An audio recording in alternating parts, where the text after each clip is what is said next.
मम ज्ञानतिमिरन्धस्य ज्ञानाञ्जनशलाकया चक्षुरुन्मिलितं येन तस्मै श्रीगुरवे नमः। नमोऽयं विष्णुपदाय कृष्णकृष्णाय भूतले श्रीमते जयपताका समिति नामिने नमाचार्यपदाय निताय कृपापदायिने गौरकथा धमुदाय नगरग्रामोद्धाय हे कृष्ण करुणा सिंधु दीनबंधु जगत्पते गोपेश्वर गोपिकाकांत राधाकांत नमस्ते तप्त कांचन गौरांगी राधे वृंदावनेश्वरी विश्वभानु देवी प्रणमामि हरिप्रिय नमो महावदनाय कृष्ण प्रेमोपदाय कृष्णाय कृष्ण चैतन्य नाम्ने गौरतीशे नमः वाञ्छाकल्पतरुभ्यश्च कृपा सिन्धुभ्यः पतितानां पावनेभ्यो वैष्णवेभ्यो नमो नमः।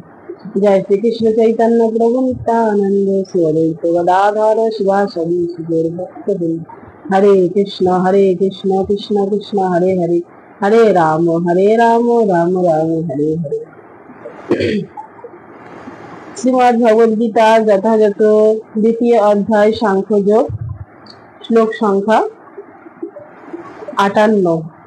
ওম নমো ভগবতে বাসুদেবায় ওম নমো ভগবতে বাসুদেবায় ओम नमो भगवते वासुदेवाय। यदा संहरते स्वयं कुर्मः सर्वस्व इन्द्रियाणीन्द्रियार्थे ध्यातस्य प्रज्ञा प्रतिष्ठिता। এই শ্লোকের অনুবাদ। কূর্ম যেমন তার অঙ্গসমূহ তার কঠিন আবরণের মধ্যে সংকুচিত করে, তেমনি যে ব্যক্তি তার ইন্দ্রিয়গুলিকে ইন্দ্রিয়ের বিষয় থেকে প্রত্যাহার করে নিতে পারেন তার চেতনা চিন্ময় জ্ঞানে প্রতিষ্ঠিত। তো ভগবদ গীতার আমরা এত আগের শ্লোক পর্যন্ত আমরা ব্যাখ্যা করেছি যে ভক্তিযোগ যারা করে তারা স্থিতপ্রজ্ঞ ব্যক্তি, তাদের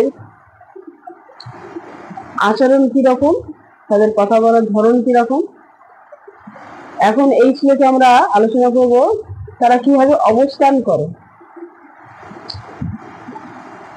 তা বলছে কূর্ম যেমন তার অঙ্গসমূহ তার কঠিন বহির্বারণের মধ্যে সংকুচিত করে, কূর্মের সঙ্গে তুলনা করা হয়েছে ভক্তদের, শুদ্ধ ভক্তদের, স্থিতপ্রজ্ঞ ব্যক্তিদের।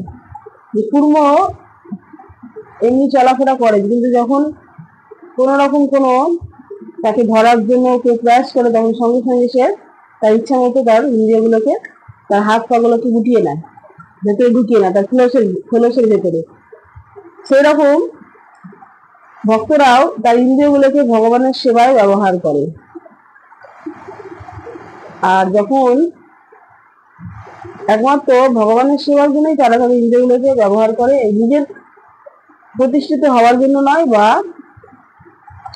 নিজের আত্ম ইন্দ্রিয় তৃপ্তির জন্যই নয়, একমাত্র ভগবানের ইন্দ্রিয়কে তৃপ্তি করার জন্যই ভগবান ভক্তকে সেইভাবেই বলে এবং সেইভাবেই ভক্তরা তাদের সেবাটা ভগবানের সেবায় ব্যবহার করে, তাদের ইন্দ্রিয়গুলোকে ভগবানের সেবায় কাজে লাগায়। নিজের ইন্দ্রিয় তৃপ্তির কথা সে ভাবে না।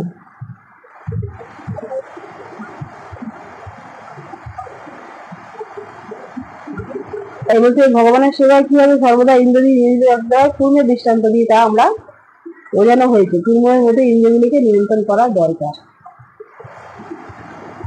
কারণ আমাদের যে ইন্দ্রিয়গুলো রয়েছে, চোখ দিয়ে খালি ভগবানের কে দর্শন করা উচিত, কান দিয়ে ভগবানের কথা শ্রবণ করা উচিত, জিহ্বা দিয়ে ভগবানের নাম উচ্চারণ করা উচিত এবং কৃষ্ণ প্রসাদ আস্বাদন করা উচিত, ত্বক দিয়ে ভগবানের ভক্তদেরকে আলিঙ্গন করা উচিত, আর হাত দিয়ে ভগবানের মন্দির মার্জন করা উচিত, পা দিয়ে ভগবানের মন্দিরে পরিক্রমা করা উচিত।